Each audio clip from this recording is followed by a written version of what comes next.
हरियाणा के पूर्व मुख्यमंत्री व विपक्ष के नेता भूपेंद्र सिंह हुड्डा ने सरकार पर जमकर निशाना साधा। उन्होंने कहा कि यह सरकार दिशाहीन सरकार है और इस सरकार ने सिर्फ जनता का नुकसान ही किया है। इस दौरान उन्होंने और क्या क्या कहा उसे आप भी सुनिए। जो डेफिनेशन आई थी मेरे मित्र विद साहब की तरफ से कि होम विभाग में अगर सीआईडी ना हो तो इसका मतलब आंख और कान ही नहीं, तो उनके पास तो बगैर आंख कान का विभाग रह गया। तो जिस विभाग का आंख कान नहीं और जो होम इनके पास रह गया, आंख कान तो चले गई मुख्यमंत्री के पास और पैर और हाथ रह गए इनके पास। तो क्रिपल्ड गवर्नमेंट जिसको कहते हैं, प्रदेश के हित का तो कार्य कर नहीं रहे, कोई जनहित का फैसला लिया नहीं, इन्हीं मामलों में उलझे हुए। तो बदला बदली की सरकार है ही है, तो काम क्या करें? जनहित का तो काम है नहीं, अधिकारियों की बदली करेंगे और क्या करेंगे। बहुत सारे मुद्दे हैं, ज्वलंत मुद्दे हैं जो हमारे, उनके ऊपर ध्यान देना चाहिए सरकार को। जैसे अभी जो पीछे ओलावृष्टि हुई उससे बड़ा भारी नुकसान हुआ है प्रदेश का और काफी इलाकों में। मैं तो वीडियो देखी भैंसवाल गांव के, बिल्कुल जैसे बर्फ बिछी हुई है, पूरी की पूरी फसल खराब। इस प्रकार से शाहबाद के पास काफी इलाकों में बर्फ उससे नुकसान हुआ है, उसकी फौरन गिरदावरी करके उनको कंपनसेट करना चाहिए, क्योंकि ये बेमौसमी बारिश और ओलावृष्टि से ये बड़ा भारी नुकसान हुआ है। दूसरा, गन्ने के भाव की मेरे को है, गन्ने का भाव कोई नहीं बढ़ाया और शुगर मिलों में जो है गन्ने का उत्पादक जो है वो बहुत परेशान है। मान लो जैसे एक पलवल की शुगर मिल है, उसका घाटा पूरा करने के लिए शुगर मिल की जमीन बेच रहे हैं, उसको दे रहे हैं। ऐसे थोड़ा ही होता, किसी भी मिल का घाटा बेच रहे हैं करके उसकी जमीन ही बेचोगे तो आगे क्या होगा इसमें। और गन्ने की लागत तो बढ़ा दी 2014 और अब 2020 में 19 तक समझो लागत का फर्क पड़ गया कि एक किले की भाई जो 2014 में 5,000 रुपए खर्च आता था, अब वो बढ़कर 9,000 रुपए प्रति एकड़ हो गई। छिलाई का रेट जो 23 से 25 रुपए था वो 19 में 45 से 50 रुपए हो गया। डीएपी का कट्टा 2014 में जो 860 रुपए का था और उसका वजन भी 50 किलो था, वो 1250 का हो गया और 5 किलो वजन घट गया। यूरिया का रेट 250 था, वो आज 350 रुपए 45 ग्राम का 45 केजी का हो गया। गन्ने की बिजाई लेबर जो 1500 से लेकर 2,000 रुपए थी प्रति एकड़, आज 4,500 से 5,000 रुपए एकड़ हो गई। डीजल 2014 में 56 रुपए था, वो आज 68 रुपए। इस हिसाब से देखें तो सिर्फ डीजल की लागत में 1,200 रुपए प्रति एकड़ बढ़ गई।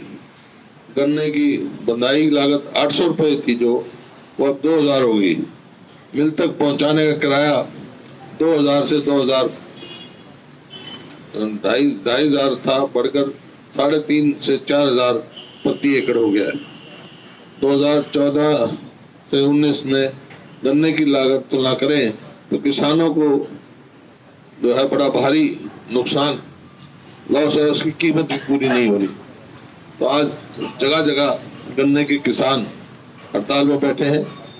कहीं शुगर मिल की जमीनें बेची जा रही हैं पलवल में, कहीं जो उसमें जो मशीनें लगाई हैं उनके ऊपर शक है, क्या पैंती से फालतू की मशीन लगाई, मतलब इसकी इन्वेस्टिगेशन की जरूरत है।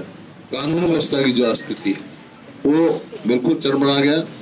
जो प्रदेश नंबर 1 प्रति व्यक्ति आय प्रति निवेश में था, आज क्राइम रेट में टॉप पर चला गया और हर रोज 3 से 4 रेप होते हैं। कितने बलात्कार होते हैं प्रदेश में, चोरी डाके। अभी आज अखबार उठा के देखो तो कोई बैंक का लॉकर टूट रहा है, कहीं ये आपका दिन दहाड़े डाके पड़ रहे हैं। कोई ऐसा प्रतीत होता है प्रदेश में कोई सरकारी नहीं, और नशाखोरी जिससे हम बचे हुए थे, तो हमारे पड़ोसी प्रदेश में जिस प्रकार से थी, उस पर नशाखोरी पर कोई नियंत्रण नहीं हो रहा है इनका। हालांकि मुख्यमंत्री जी ने 1-2 का बयान दिए हैं, लेकिन वो हमारी संतुष्टि नहीं। बुजुर्गों के साथ जो बद्दा मजाक किया है, केवल 50 रुपए बढ़ाकर, वायदा क्या किया क्या, 50 रुपए बढ़ाया है उनका पेंशन, 250 नहीं 200 रुपए तो उनका पहले से था, हर साल बढ़ाएंगे 200 की जगह 250 के 50 ही रुपए बढ़ाए हैं।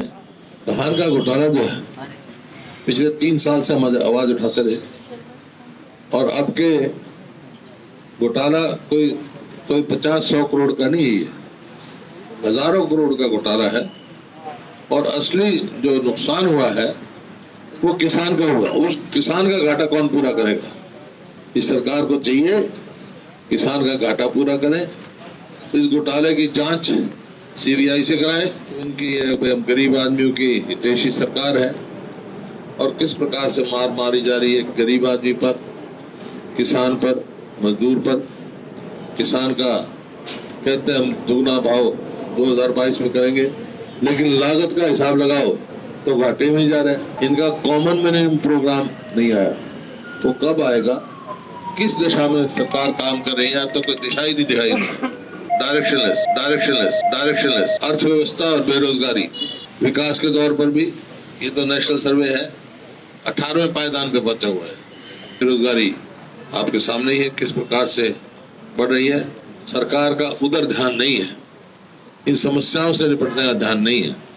ये तो अपने विभागों के आवंटन में लगे हुए, खाली विभागों का आवंटन और सरकारी अफसरों की बदली से समाधान नहीं निकल सकता। सरकार को जनहित का अब तक कोई जनहित का फैसला लिया नहीं, कॉमन मिनिमम प्रोग्राम आया नहीं।